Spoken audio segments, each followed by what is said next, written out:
All right. Well, thank you, Jill. For those of you who are really absolutely new today, our normal format is sort of inspiration, meditation, and then conversation. We break this meeting into three parts. It's really all meditation because it's a meditation to speak and to listen.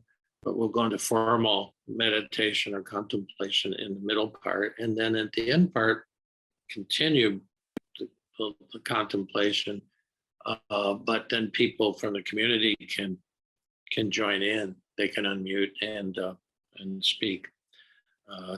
That's really usually the richest part of the meeting, is just the community takes on things and the gift giving of whatever's in your heart. So, all right. Well, Cave of the Heart. I'm going to work with that poem, the title poem today, and just sort of read it a couple times and then just tease out a little bit.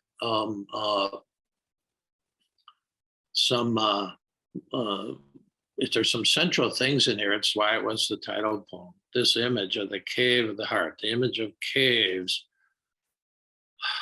I mean, it's in my very first book of poems that I think came out in 2005. The idea that human beings about 40,000 years ago, now we know all over, well, in 6 continents, we haven't found any cave drawings in Antarctica. The penguins, maybe they didn't need to do it, but humans seem to need to leave the surface of things at great risk and journey down through very narrow passageways. I've been in the Mammoth Cave here in Kentucky, and there's some really tight spaces. And I mean, it's all well lighted now, but back then there was no lighting. And so they were burning rushes or whatever they had for light to go in there. And they didn't know what was down there.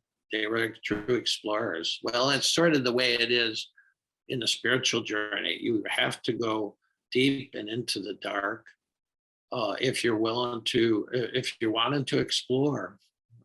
Jesus talked about the narrow way, and if you've ever done any spelunking and been in any real caves, there's a part in the Mammoth Cave that's called Fat Man's Misery, where you have to go through it. They're very narrow. I haven't been through there in a while. I'm not sure. It'd be a little more tricky now than when I went in my prime. But so this is a narrow way. And actually, when these guys were exploring the caves, they didn't know what was down there. And that's every meditation. When you're on the journey of meditation, to try to get to something deeper. So I'll read the poem a couple times, and we'll tease out a few things just to make them a little more plain, and then and that'll lead us to a formal meditation. Okay, so this is the Cave of the Heart. Everything we've ever thought or could ever think about God is wrong.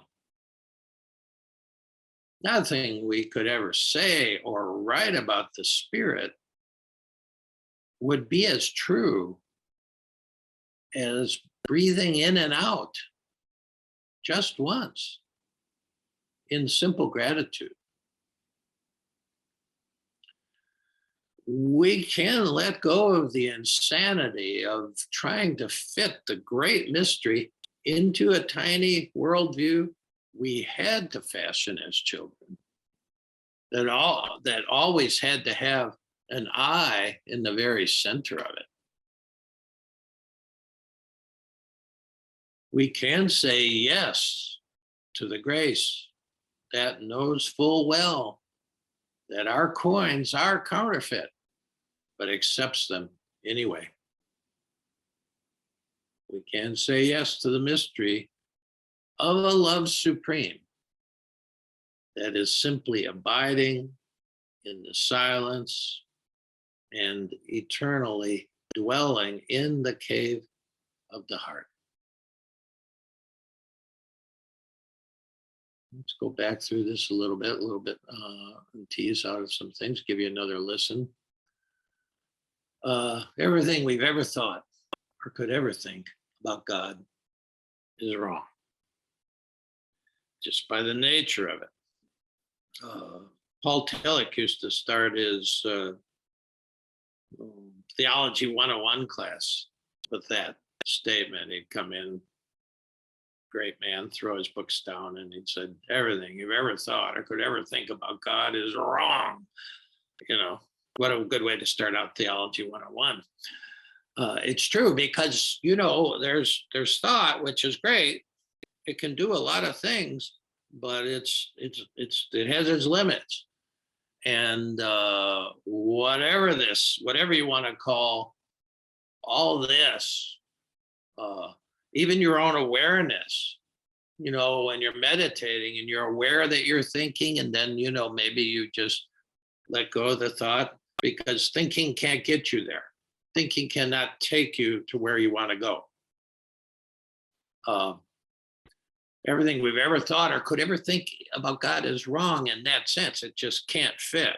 We do our best, and it's not that theology is meaningless, no, or even to write a poem about it like I'm doing, no, but they're all fingers pointing to the moon. It's not the moon itself. You cannot capture the moon, you see, and nor can you capture God, because God is unlimited by nature. We don't know where the edge of the universe is, and we don't know what's even beyond the universe. So thought just plays out, which is why when we sit in meditation, we're letting go of thoughts. We're laying them aside for a while. We do have an operating system that deals with this range of what's beyond thought. That's known as a sacred operating system, the heart, in contemplative practice. The heart can operate and resonate with reality in the level of awareness and the level of beyond thought. And so we sort of flip off thoughts for a while. Nothing you could ever say or write about the spirit would be as true as breathing in and out just once in simple gratitude. Let's do that right now. Just breathe in, breathe out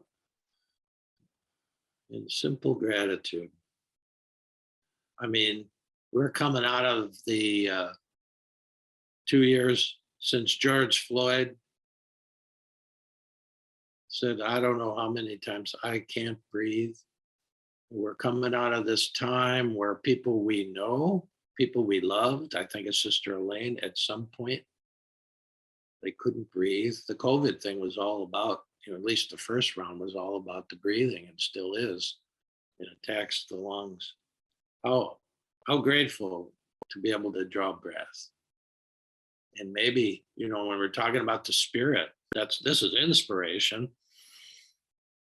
This is expiration. Spirit has always been connected with breath and all the spiritual disciplines. And ultimately, to be able to say, I can breathe. It's just, we have to be grateful for it, to be able to draw breath. And maybe that would be better than talking about it. So that's why when you sit in meditation, you let go of thinking. The breath goes on, you see.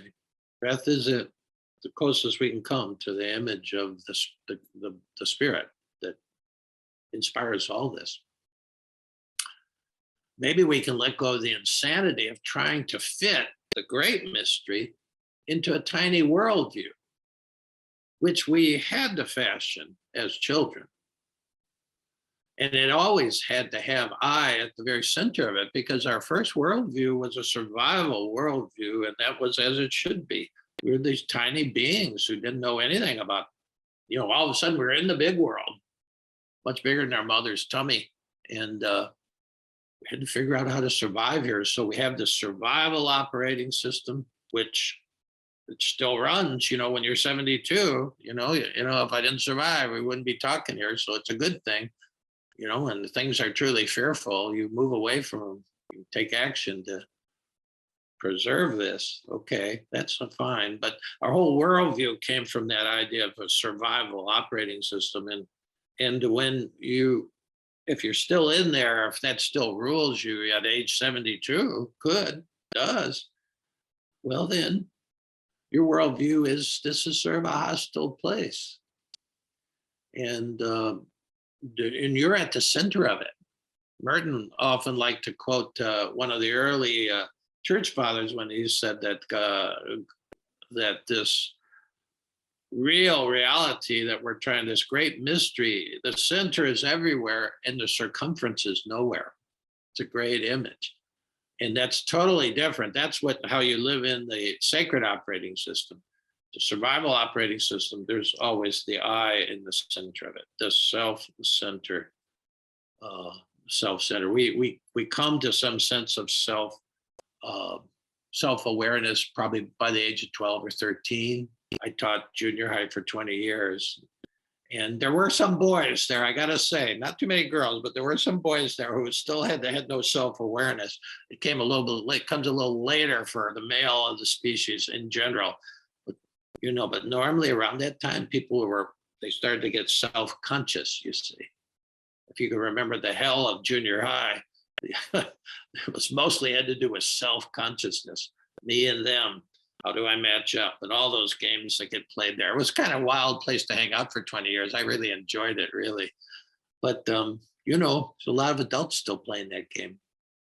And that's the game of survival operating system. Now, when you start to get educated, bring in the left brain that was waiting there to be updated, update your work there.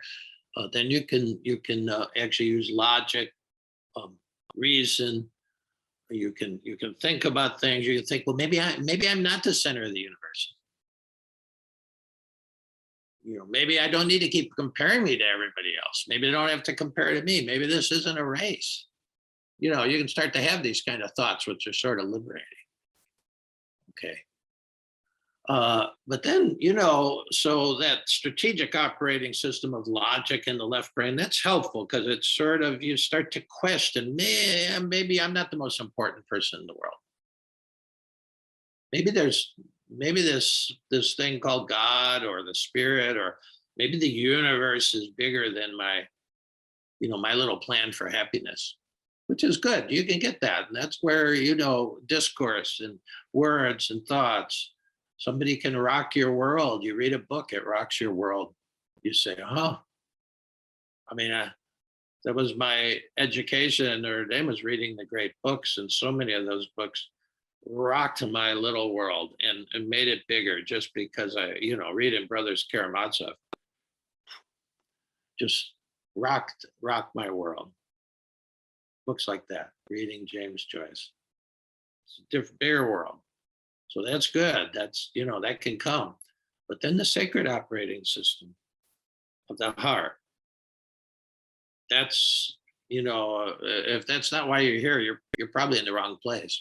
You don't want to upgrade and actually have survival skills, strategic skills, how to deal with time and space, pay the mortgage, keep the wolf away from the door. These are all helpful. And also start to question it all. Questions come from the left brain, and then to bring on and upgrade yourself, so you also have the sacred operating system, the operating system of the heart, so-called. That's good. And so you can start to say yes to the grace that's showering us all the time, 24/7. It can be fierce grace, it can be friendly grace. Here we are, brought here by the fierce grace of COVID. None of us would be here, not in this way, not in this space, had not COVID come in. COVID was a fierce grace. Took out 1 million people, probably more than that here, and tens of millions, hundreds of millions, maybe worldwide. We don't really know the exact figure, but that's fierce. When you lose a good friend, like maybe we've all lost somebody.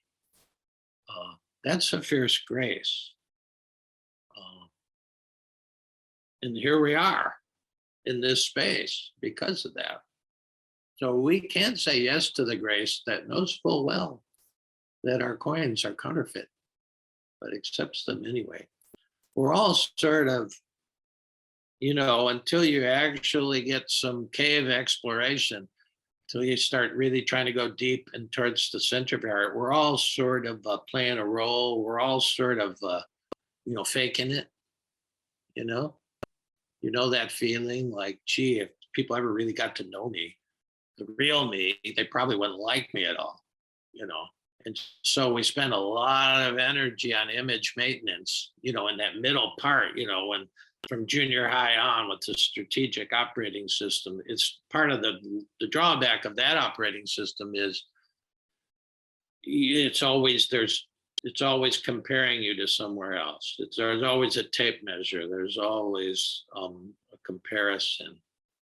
And when you get into the sacred realms, you realize that you're a unique, incomparable manifestation of all this.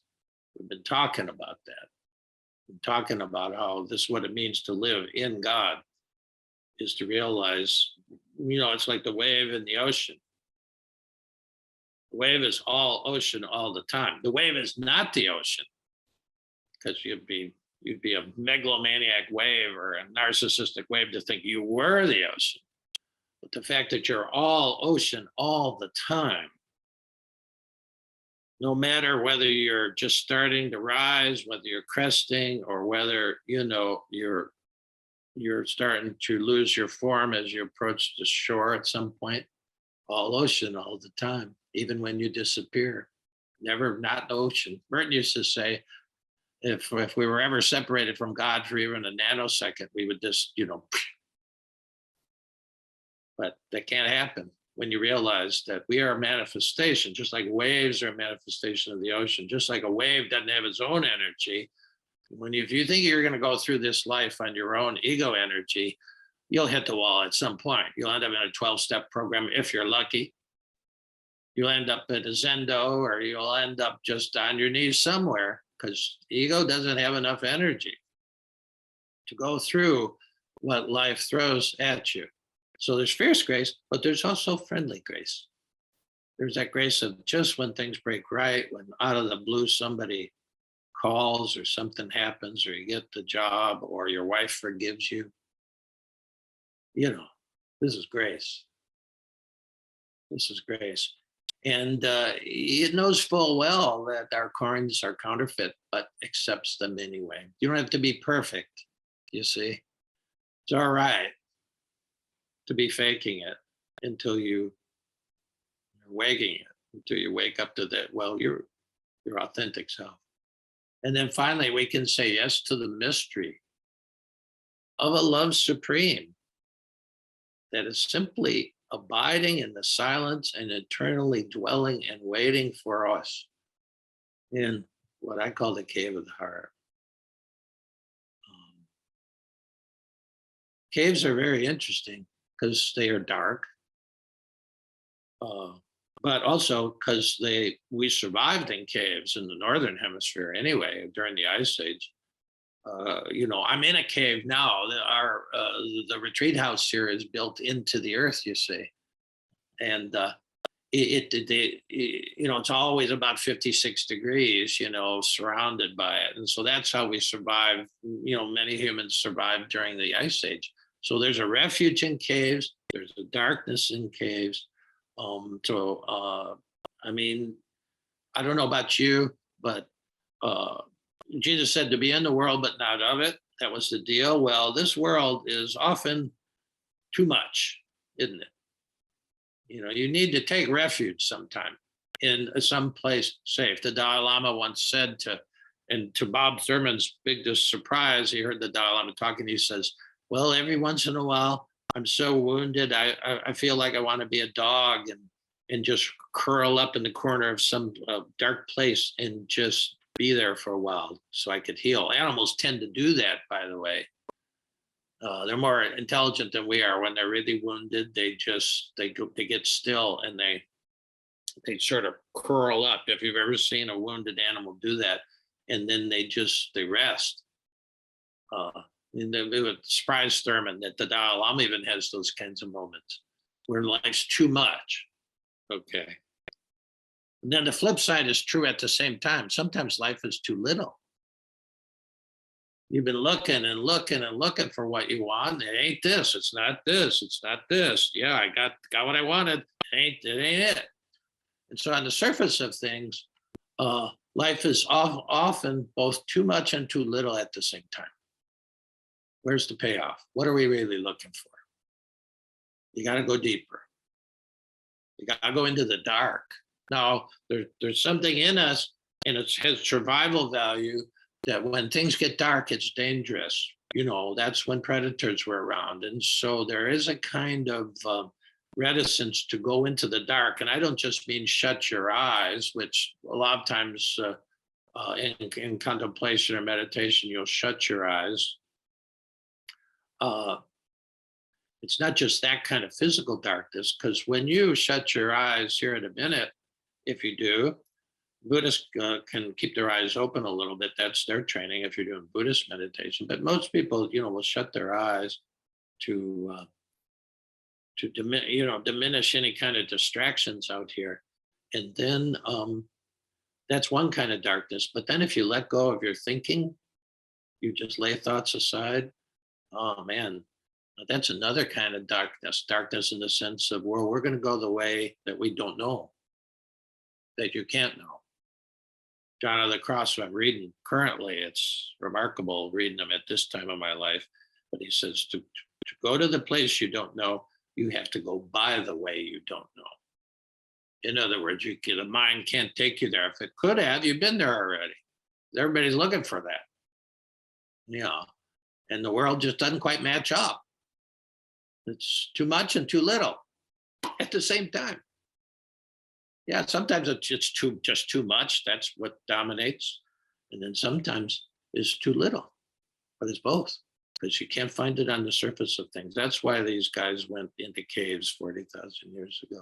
They had some idea, and the cave is a metaphor for dropping from the penthouse up here down through the body into the cave of what's known in contemplative traditions, East and West, Christian and Buddhist, and Hindu especially, is the cave of the heart, the deeper place, the quiet place.